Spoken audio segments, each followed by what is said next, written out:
मैं इधर SC/ST क्यों बोल रही हूँ, शेड्यूल कास्ट और शेड्यूल ट्राइब्स, क्योंकि संविधान में जो दलित वर्ग के लोग हैं, तो संविधान में दलितों के लिए तो हरिजन लफ्ज का इस्तेमाल नहीं किया गया है, बल्कि अनुसूचित जाति व जनजाति लफ्ज का इस्तेमाल किया गया।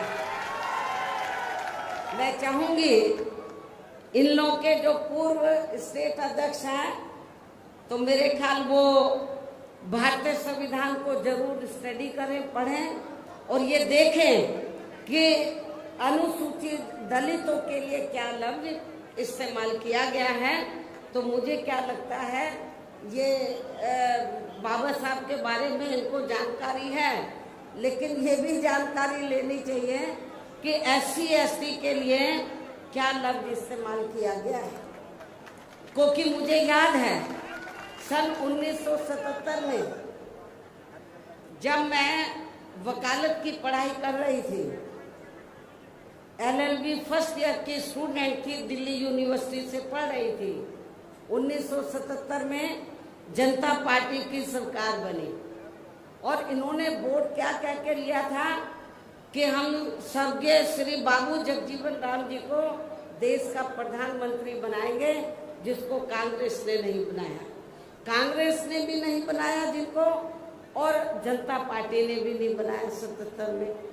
तो दलित वर्ग के लोग, अनुसूचित जाति जनजाति वर्ग के लोग पूरे देश में बहुत नाराज थे, खफा थे। तो उस समय उन्होंने दिल्ली में एक 3 दिन का जाति तोड़ो सम्मेलन रखा और उसमें ऑल इंडिया की तरफ से, तो यूथ की तरफ से, नौजवानों की तरफ से मुझे उन्होंने इनवाइट किया बोलने के लिए।